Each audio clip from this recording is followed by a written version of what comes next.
This gun has so much quality assurance into it, man, it's pretty much bomb-proof. There's not a whole lot that this gun really needs in regards to accessories or upgrades, but I have added a few things that I thought was gonna be very viable. And I also wanted to update you guys because I have put a few hundred more rounds through this, and you see anything in this video that you wanna check out, follow the first 1 or 2 links in the video description. Let's stop wasting time. Let's dive up close. Check out all these cool new little mods that I got on here. You know, I'm gonna be really honest with you guys. This is quickly becoming one of my favorite rifles of all time. I've been really enjoying how it shoots, but don't worry, we're gonna go over shooting footage and stuff and how all these different types of accessories have been running here in a little bit, but I wanted to give you guys an up close and personal look at this. Now, one thing that I've noticed about this gun is it really doesn't need anything new. It doesn't really need upgrades. It's perfect, in my personal opinion, on the way that it comes out of the box. However, you know, because I kind of got spoiled on a couple of other mods that I've had in the past, I definitely needed to do some stuff. So for the optic right here, and I haven't done my first impressions video or review on it yet, I have the Nikon Black Force 1000 and I have their mount.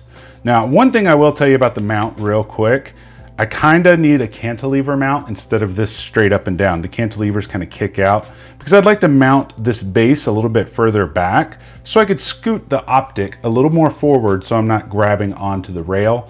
But you know, if I don't get one, I'll see how it holds zero with the optic partially attached to the handguard up here. This is an illuminated 1:4 scope, and I do have the quick throw lever on it right here. I will have a more detailed video coming out about this because it deserves a video on its own, so I'm not gonna go into crazy detail about it. Now, this little safety right here was definitely on my to-do list. This is the Radian Weapons 45-degree safety. I love this thing to death when I'm in the firing position. It's just super easy to kick up and down. Made all the difference. I'll show you more about that here in a minute when we go over to shooting footage and stuff, because it really makes a difference when you're going from low ready and disarming and re-engaging to safety. Now for the sling, you know, I'm really new to slings, guys, I'm not gonna lie. So I'm still working on how I really want this set up. Right now, I have this Magpul MS3 sling attached to it. And the main reason that I got this sling was because of its versatility. Right here has this quick zipper thing so you can deploy it really quickly and then cinch it up when you're just wanting to kind of carry the rifle and not flop around. The other thing I like about it is it has these locking jaws right here. I don't know what the technical term is, but they just simply clamp on and off, and then you can push this lever and now they won't budge. There's different types of attachments that they have. This just happens to be the one that I have. Now in the BCM box, it did come with this QD mount that you can mount anywhere on your rail. I have it right here at the moment just to see how I like it. And then I got this QD swivel. I did have to buy this additionally, the swivel.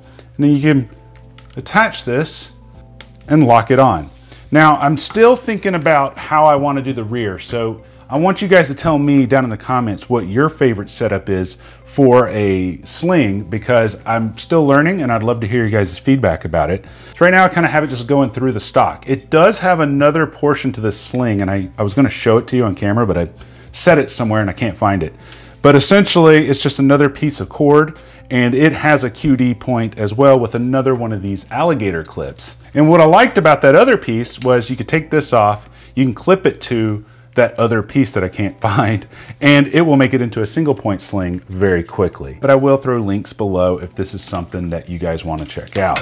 Now, next up on the mod list that I did was the BCM Gunfighter grip. I love this thing to death. It's one of those grips that's not too big, but it's not too small. A lot of vertical foregrips are just ugly in my opinion. They did this one right. I really just wanted it so I could pull the rifle in tighter to my shoulder because of the way I have this light set up on it. All fine and dandy, but how do these lights hold up? How do they work at the range? And what is my preferred setup? Because I'm gonna be honest, I love this light. I'm gonna go over the pros and cons about it, but it's not my preferred setup. So let's go over shooting footage and talk about all that. Back up top. All right, cool. Now let's talk about how they actually feel and shoot. And like I mentioned earlier, you know, this gun doesn't really need anything in regards to upgrades.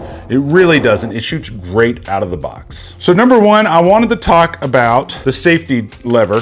And what turned me on to this upgrade was the Faxon FX 5500, which is like a competition gun. But this Radian 45-degree safety lever has really just blown my mind because of how quickly you can present the gun and, you know, pull the trigger. I thought that was absolutely amazing. And I've even practiced with the mil-spec safety levers, and I can't deploy them as fast as I can with this one. It is just absolutely insane. It's like, the safety levers are a little bit on the pricey side. I will include a link in the build list and the mod list for this gun, and I'll do my best to find promo codes. I don't know if I can, but I'll do my best. The next modification that I wanted was the BCM Gunfighter forward grip right here. I mainly wanted this because when I added the light to it, it just kind of felt weird trying to wrap my hands around, you know, back here or right here. I mean, I could probably relocate this pressure switch right here, but because of how far back this light sticks, I was just like, I'm gonna put the pressure switch right there.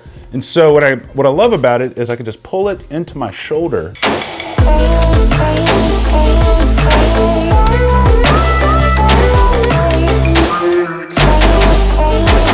And if I don't want to hit that pressure switch, I can just have my thumb resting on the side and just have a really nice pulled into my shoulder and make it shoot really, really well. That was a definite must. And these things are really pretty cheap. You can put them on any AR-15 you want. I believe they have them for both key mod and M-LOK, but they're only like $19. I think I got this one for. And then next up was the sling. So just a FYI for you guys, I've never taken a class with rifles. I need to, I'm working on that, don't worry. But I've never taken a class with rifles. So like I mentioned earlier, it can be converted from single point to 2-point slings. I don't know if I like how it is right now. Like right now it's super comfortable in the configuration that it's in, but I don't like that I don't have a quick detach on the back. So if I wanted to take this off, but I do like the really quick adjustment. So if you're using it as a 2-point sling, you can have it nice and tight so that it sits up high. So you can draw your handgun and shoot with that. The downside is when they're tight like this, you can't pull it out. So what's cool is it's got this little thing right here, and you just go like that. Now you got some slack here and you can, you know, shoot. There's even more slack in it. And then, you know, if you need to alternate to your left shoulder, that's possible as well. However, I am finding that it's choking me a little bit and it is loosened up all the way. And then when you're done shooting, you can just pull it up and secure it right there. So in regards to slings, I have a couple of the paracord braided slings. The only thing I didn't like about those slings is the way that you can't just maneuver them like you can with one of these slings. Now there's a ton of great slings out there. I don't know which one's the best, but with the Magpul MS3, I will say I'm having a pretty decent time so far. But I'll definitely have more videos coming in the future about slings. I'm just not an expert on it, nor am I an expert on anything. I'm just telling you what my experiences are. I don't think I'm gonna leave the Warrior X on here. I think I'm gonna switch it out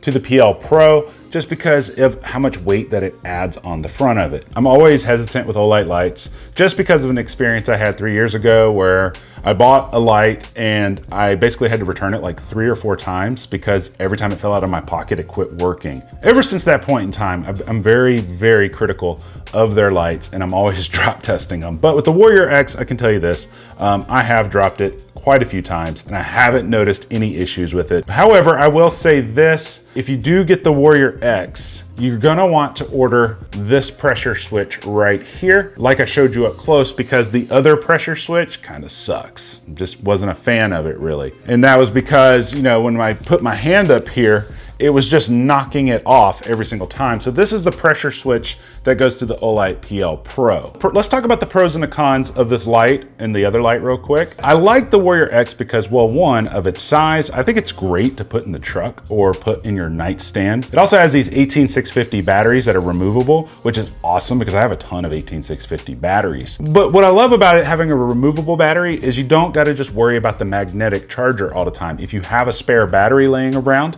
you can just swap it out and then throw your other battery into a charger. I'll link to some batteries and chargers below. That's something that I really do appreciate about things that don't have fixed batteries that can't be removed. The next thing that I like about it is I like that it has this little circular thing right here for the gripping and the pocket clip. Not that I'm gonna throw this in a pocket, but you can clip it onto some, like some molly webbing of your range bag or backpack. That's kind of nice. It feels really rugged. I do wish that this shroud was removable because sometimes TSA doesn't let you through when you have, you know, a tactical shroud on your flashlight. I love the tail switch, beautiful tail switch. You know, you got 2 modes, light press, I forget how many lumens that is.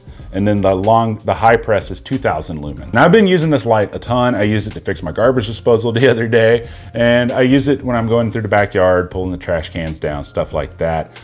It does get really hot though. So if you have this thing on, like I did the other night, I was pulling trash cans down, it does get hot to the touch, but not hot enough to burn you. So keep that in mind. Now, the next pro is the runtime of the battery is amazing on this. So if you're running this on high mode, it will run for an hour and a half. If you're running this at low mode or 300 lumens, it will run for 4 hours and 40 minutes. That's insane. Another pro is it's IPX8 certified, so you can submerge it in water, you're good to go. Now, the downside to this is the weight. That is a huge con to this, depending on the context in which you're using this light. So it's 7.69 ounces. Basically, it's half a pound. And when you're putting it on the edge of a rifle, right here, it really makes your rifle super front heavy. Now, so far, I have an additional 220-ish rounds through this, and it is still performing incredibly well. I've been shooting some, I've been trying to be accurate with it. I've also been trying to shoot fast with it and get the barrel hot,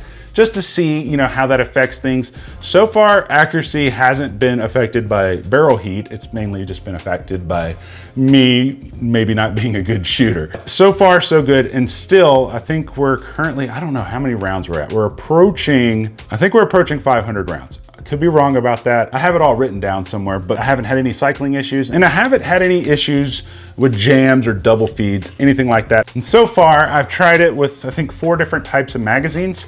Tried it with the BCM magazine that comes with it. It's an aluminum magazine or steel. I don't remember what type of material it is. Also tried it with another one that's similar from a different company. I just like the red. I think I have a promo code for this red one, so I'll put that in the build mod list and stuff as well. Tried it with the Magpul PMags, and I tried it with the ETS Group magazines. It all ran well. I didn't have any issues with it. And this is the only 4 different brand of magazines that I have. When I find something that works, I typically stick with it, unless I find something that really catches my interest. And honestly, it should run great because of all the engineering and all the quality control that goes into this, and for the price that you pay. Like I mentioned in the previous video that I did on this one, they can be had for a little bit cheaper if you choose to buy a complete upper and a complete lower separately. I'll put links for that. It comes out to $141 cheaper with promo codes than if you bought the rifle as a whole. So knowing what I know now, would I buy the gun again? Yes, I would buy the gun again still. I said that in the last video, but it's still running good, and I'm very impressed with the balance of this gun. I absolutely 100% recommend these Radian 45-degree speed selectors. Those are amazing. The BCM foregrip is amazing. The lights have also been running very well. I just don't prefer the weight on this, so I'm gonna take this one off, and I'm gonna put the PL Pro on it. And the sling, I'm still learning about it, like I mentioned earlier, so I don't feel like I can give you a valuable opinion on that as of yet, but stay tuned. Hopefully I will be learning some new stuff and getting some rifle training in the future. So that's the new mods that I have on it right now. I will be making a follow-up video with this here in the very near future. We're also gonna do some long range testing with it, and I'll let you know how the accuracy is on that. Let me know if you have any questions down below, and let me know which mods were your favorites. But until next time, guys, you stay sexy, and I love you.